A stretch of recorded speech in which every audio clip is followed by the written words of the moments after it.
Friends గత కొద్ది రోజులుగా మనం గనుక చూసుకున్నట్టయితే నిఖిల్ చాలా అంటే చాలా నిరాశగా, నిస్పృహతో ఉంటున్నాడు. టాప్ 5లోకి వెళ్ళినప్పటికీ కూడా తనలో తెలియని ఒక మానసిక వేదనైతే కనిపిస్తుంది. అయితే నిన్న నిఖిల్ ఏవి జరిగిన తర్వాత కొన్ని సన్నివేశాలు చోటు చేసుకున్నాయి. నిఖిల్ ఏవిలో తను ఏ విషయం గురించైతే బాధపడుతున్నాడో ఫస్ట్ పాయింట్ వచ్చేసరికి యష్మి గురించి, తన గురించి అంటే యష్మిని తను వాడుకున్నాడు, యూజ్ చేసుకున్నాడు అన్న మాటలు గౌతమ్, సీత, సోనియా లాంటి వాళ్ళు అన్నప్పటి నుంచి నేనలాంటి వ్యక్తిని కాదు అన్న విషయాన్ని తను బయట ప్రపంచానికి ఎలా చెప్పాలో మదన పడుతుంటే 'బిగ్ బాస్' మీరలాంటి వాళ్ళు కాదు అని డంకా బజాయించి మరీ చెప్పాడు.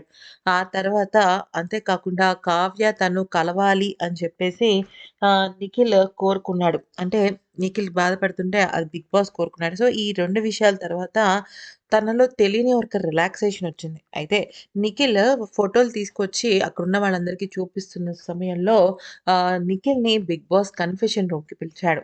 పిలిచిన తర్వాత ఏం ఏమని అడిగాడు అక్కడ అంటే యాక్చువల్లీ కన్ఫెషన్ రూమ్‌కి ఇంకా వాళ్ళు వెళ్ళేదైతే ఆఖరి సరే. ఎందుకనంటే ఇంకొక 2 రోజుల్లో వాళ్ళకి మనం గనక చూసుకున్నట్టయితే గ్రాండ్ ఫినాలే ఉంటుంది. ఇప్పటికే హెయిర్ కట్ ఇట్లాంటి చాలా అరేంజ్‌మెంట్స్ అన్నీ కూడా అయిపోయాయి. ఈ క్రమంలో నిఖిల్‌ని 'బిగ్ బాస్' ఒక ప్రశ్న అడిగాడు. నిఖిల్, మీరు ఇన్నాళ్ళ నుంచి 'బిగ్ బాస్' జర్నీలో ఉన్నారు కదా! మీకింకా ఏమైనా అసంతృప్తిగా ఉన్నవి, లోటుగా అనిపించినవి ఇంకా ఏమైనా ఉన్నాయా?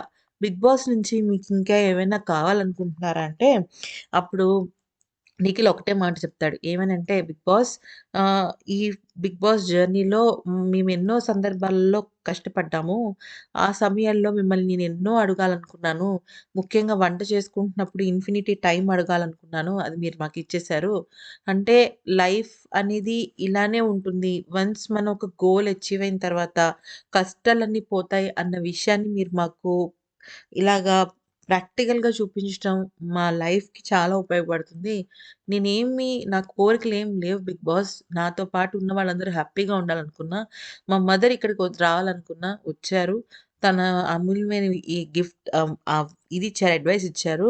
అలాగే 'యష్మి' గురించి నేను ఆ అమ్మాయిల్ని వాడుకుంటున్నాను అన్న విషయాల గురించి ప్రపంచానికి నా తప్పు లేదని తెలియజేయాలనుకున్నాను. అది మీ మాటల్లో తెలియజేసుకోవడం నాకు చాలా ఆనందంగా ఉంది. ఇంతకన్నా నాకేం అక్కర్లేదు 'బిగ్ బాస్' అని చెప్పేసి 'బిగ్ బాస్‌కి' థాంక్ యూ చెప్పేసి వచ్చేస్తాడనమాట.